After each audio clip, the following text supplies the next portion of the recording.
Okay, so this is the second video about my finding Jesus in the Torah slash Old Testament videos. This one it's in Genesis, and it is about when Jacob meets the shepherds at the well. This is right before he meets Rachel. He doesn't even meet Rachel in this chapter. It's before he meets her.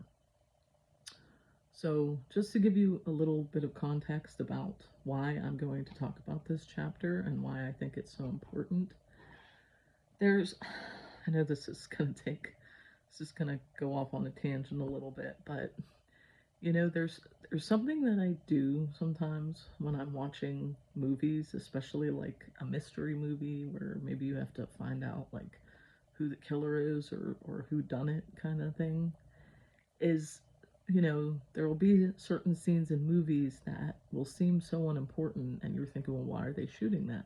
You know that that's important. They're taking time to shoot this scene, even though it seems like it means nothing. You know that it means something because it's in the movie. And sometimes that'll kind of help me or give me a clue as to where the movie's going or who actually, you know, did the crime or whatever. Well, it's kind of sometimes this happens in the Bible too. There's certain chapters, there certain verses, they'll be so small, they might seem so inconsequential that you're thinking, why even put this in here? This doesn't even seem that important. But everything in the Bible is important. It's in there. If it's in there, there was a reason that it was put in there. And I'm coming to learn that more and more. There were parts of the Bible when I read it the first time through that I kind of glossed over, especially like the Chronicles, which, by the way, I'm in that now and I'm finding just how important that is. But I kind of glossed through it the first time thinking, oh, it's just a bunch of names. I get it. They're all family. Okay. Well, no, everything in the Bible is in there for a reason. It's in there because it's important and it means something. And, the fact is, when, the time when the Bible was written, especially the Old Testament Torah part of the Bible, I mean, think how hard it was to write things down, to get the paper and the ink and all of it. I mean, that wasn't, it's not like today when you just can have paper just lying anywhere and you can write something down so quick.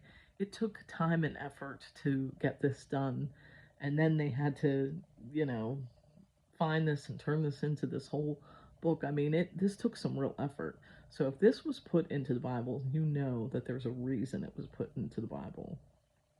And I swear this chapter that I'm going to read from, I swear the Lord is helping me to read the Bible and understand the Bible, because there was so much to the Bible that I didn't understand before, and I didn't perceive before. And I think when I really started to put in the effort and started to put in the time into learning about the Bible and reading it, I think he started to help me more as I was reading through it. I don't know when it changed. I don't know when that happened, but at some point it's like something unlocked, and I just started to understand so much more about this book than I ever did before. And now when I read it, I'm reading it through all over again, and I'm just finding more now. It's like it's just got all these layers to it, and I'm just finding more and more. Well, before I read this chapter, I was in the New Testament. I was reading Romans. I was just about finished with Romans. And I really had no intention to going back to Genesis. I was probably going to stay in the New Testament because I think I had just finished up the Gospels and then Romans. Well, for some reason, I don't know why, because it was not on my mind, but Rachel and Leah popped into my mind. They just popped on in there. Like I said, I wasn't even thinking about Genesis at all. But I was like, okay, well, I was like, I guess I always like to look up names. So I was like, I'm gonna look up their names and see what they mean. Well, Rachel's name means female sheep, a ewe, female sheep, and Leah means wild cow, which kind of makes sense when you think about what what brides they represent. Rachel represents the Jewish bride, and Leah represents the Gentile bride. Not very flattering, but it does kind of make sense. But so then, of course, I had to, after I looked up their names, I was like, well, I'm going to start reading where Jacob meets Rachel.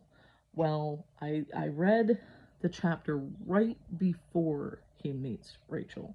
It's Genesis 29, 1 through 8. And again, this is a scene that it seems like when you first read it, or when you take it just reading this chapter, it seems so unimportant. It's just Jacob showing up at this well. He meets these shepherds he doesn't really know. They do tell him that Rachel's on her way and that she's the daughter of Laban, because he asks after him. But like, there's nothing, it seems like there's nothing that important about this chapter. Like, there's nothing really huge. I could see him meeting Rachel being huge, but he doesn't meet Rachel here yet. So, but it's interesting, he goes to this well and he meets these shepherds. And by the way, there's 3 flocks of sheep there at the time. I'm not saying that that necessarily has some special meaning, but I do find threes running all throughout the Old Testament Torah, and I do not think that that is coincidence or that that is meaningless. I mean, Abraham, Isaac, Jacob, 3 patriarchs, 3, all throughout the Old Testament. I can't list all the examples right now, but I just feel like that's something that just got tossed in there. Like, again, why is that important? Why not just say there was some shepherds there and they had their flocks? But they make it a point to put that there was 3 of them there. So basically, Jacob, I'm not going to read the whole chapter, but Jacob asks after his family, and the shepherds tell them that Rachel's, coming up with her flock. And then he says, this is again chapter 29, verse 7 through 8. He said, and he said, lo, it is yet high day, neither is it time that the cattle should be gathered together. Water ye the sheep and go and feed them. And they said, we cannot until all the flocks be gathered together, until they roll the stone from the well's mouth, then we water the sheep. As soon as I have read this before, and I really like the story of Jacob and Leah and Rachel. Like, I like the more personal stories of the Bible. Like, the war stories are a little harder for me to get through, but like these personal stories I always enjoy reading. And I've read this before, and for some reason it didn't click for me then, the way that they say this. But when I read it that time, after I had Leah and Rachel flash through my mind, as soon as I read those words, until they roll the stone from the well's mouth, then we water the sheep. It's like something just there was like a snap inside my brain, and I immediately thought of when the stone gets rolled away, or is rolled away from the tomb where Jesus was put to rest. And it just immediately fired through my brain when I read that. Even though I've read this before, I have read this several times, but this time, for some reason, something clicked inside my brain, and I thought, oh my goodness, that's paralleling what happens with Jesus when the stone gets rolled away and they see that he is no longer in the tomb, that he is alive. He did not, he was resurrected. And it's interesting that they say, they can't roll the stone away yet, but once the stone is rolled away, then the sheep get watered. And what does Jesus give us? What does he say to the lady at the well when he meets her, the Samaritan, I think? He says, I will give you living water. You will never thirst after I give you this living water. So once the stone rolls away, that's when the sheep get the water, get the living water from Jesus. And that's who, as it goes on, Jacob rolls away the stone when he sees Rachel, his bride, and he's able to roll this huge stone away. Apparently, all the shepherds there couldn't do it because he's a representation of Jesus rolling the stone away and going through all that for his bride. So I just wanted to share that. I just think that's so cool that, it's so amazing to me, these little parts, these little seemingly insignificant parts in the Bible can be used to represent Jesus Christ and represent what he did and what he's about.